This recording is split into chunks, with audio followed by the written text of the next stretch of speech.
going to say, knowing that you, I was going to say both, but all.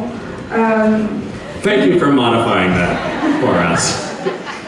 Knowing that you all didn't initially plan to pursue an acting career, and I wanted to ask you what your source of motivation was in taking that role, because it's an industry full of uncertainty, and it's usually considered risky to drop everything for it, but it also requires you to do that if you want to succeed. So I wanted to know. Well, you're making us sound like we're really stupid.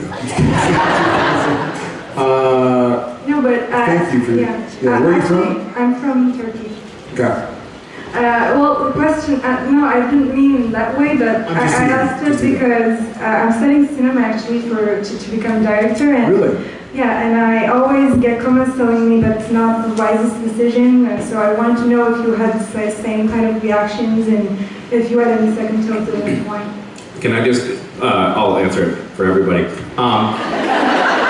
Jared and Jensen didn't really pursue the career, so to speak. They were plucked off of playgrounds and told, you're a star.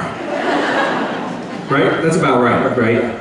Yeah, we were early institutionalized. We didn't really have a choice. No, that's not true at all. It is a big. Look, anything in life is a gamble, right? But if you're passionate about something, then it's worth the risk. And so it was something that that he and I got a taste of early on and fell in love with it and pursued it. We got denied a lot. There was a lot of rejection. But if it's something that you truly believe is your calling and where you want to be, then those slight bumps in the road won't stop you. Yeah, it's a weird. Ours is a weird industry. I mean, that's putting it mildly, I suppose. But if you're a teacher or an accountant or a lawyer or you pave roads or whatever, you're not judged on a global scale.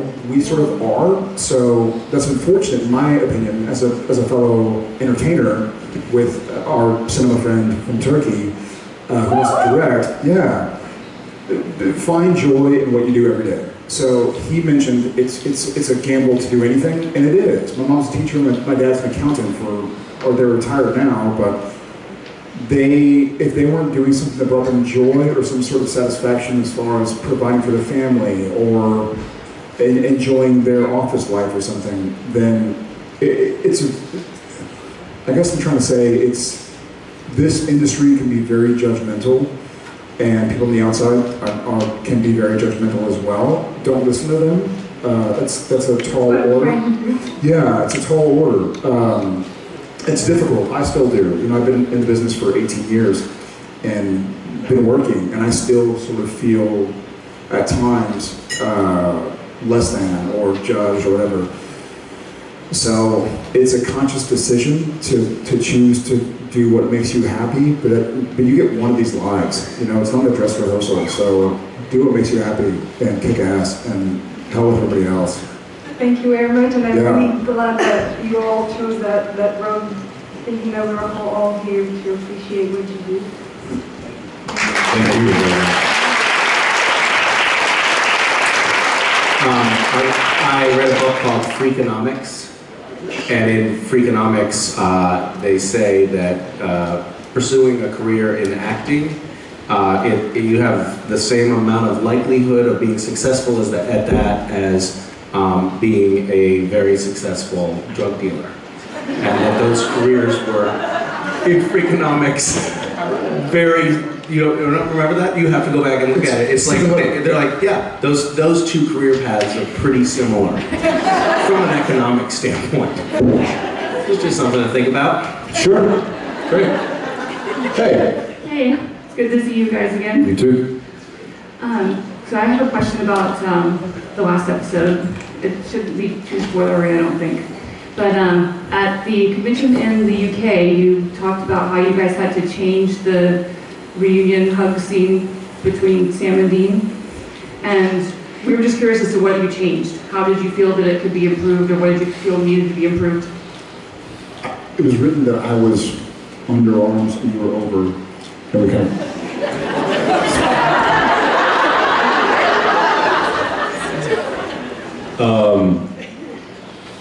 I would say that it was, I mean, it was obviously written in there, but I would say the one thing that wasn't written in the script was the, I guess the oddity that it was, how it happened. I think the dealing with the fact that, yes, he's back, and from Dean's standpoint, yes, he's back, and I want to embrace my brother because I thought I lost him, but he came back via Lucifer, and that really concerns me, and that's something that we're probably going to have to deal with. So it was like a bit of a, you know, there's a very like sort of ephemeral quality with a lot of supernatural scenes where it's that classic like, oh my God, you're back, everything's okay. It's sort of like, oh my God, you're back, everything's not okay. And now we have a new problem. Work to do. So, and it frustrates me too, because Jared wants to go like, oh my God, they are there and alive. But it's like, no, they're not. They're in an apocalypse world and have to get Mom back and Jack back and Michael's around and Lucifer's around. So there's this fleeting sort of, you're still in the middle of the game, you know, there's still a lot of work to do. So there's not that satisfaction of like, oh, I'm home. It's over. It's right, over. yeah. I'm done. We're saved. Yeah. So I think it was the weight of that kind of moment was. It was written a bit more heavy. It was written a bit more like reunion-y, but it didn't feel right because we did it and we were like, wait a second, this doesn't feel right. Like, we have a whole nother episode. Whole nother means an entire another for all you non-Texans. So we had a whole additional episode to I don't even know what he's talking about.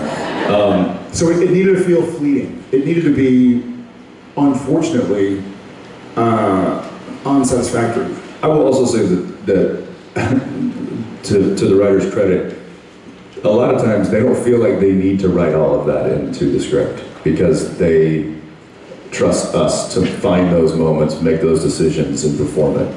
So, you know, I don't think it was the writers doing a disservice to that moment. I literally think they were like, no, they know what to do. They'll figure it out. And I think that's a trust that's been built over well over a decade. So. And I feel like moments like that, great question, because I, as an actor, as a performer, I feel those moments, like as a fan of the show, I want a satisfactory, successful, everything's okay hug. So as an actor, it's weird sometimes to go like, well, we need to piss ourselves off. Like this needs to suck. And be sort of like, love you, okay, all right, what next? Like it needs to kind of suck a little bit. But for the sake of the story, that's what we did, you know? I want the whole, oh my God, you're alive, oh my God, you're home. I was so worried. Hug, you know. And we've had some of those over the years. Yeah. It didn't work. But this wasn't the time for that. Well, I would kind of have to disagree with your assessment of it. Oh, for crying out. But because it was very satisfactory, whether you intended it or not. A great deal of emotion came through, and a great deal of love between Sam and Dean was very obvious, even as fleeting as it was. Listen, you know, we're very satisfactory, okay? I am always satisfied with you guys. It just comes in varying degrees. Misha, I don't know, but listen, we aim to satisfy, right? What? No? My bad. I'm good. We can edit that part out. Thank you. Thank you both. What? You want us off the stage? One more? That's it? Okay, un mas. Ragazzi. Hi. Andiamo, ragazzi. I don't know what that means. I was just saying things that I heard. He's just making noises, and hopefully there are words in some language.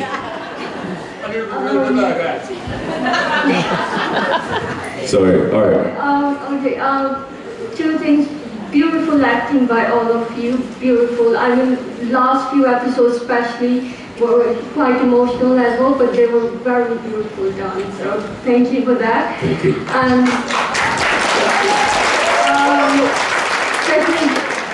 Actually, another thank you for just clarifying about the why or how Dean couldn't go back. Like what that was, we all had that in mind. So thank you for clarifying. Quick question for my friend, for Jensen, about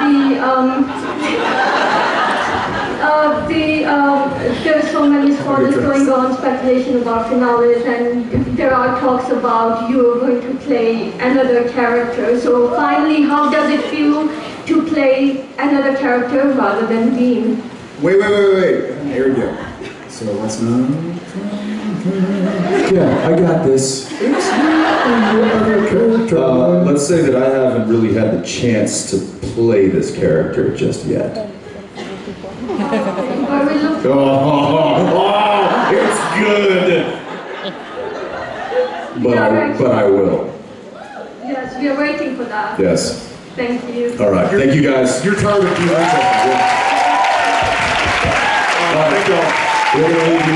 You're staying, right? Okay. All right. See you later. Gratitude and apologies.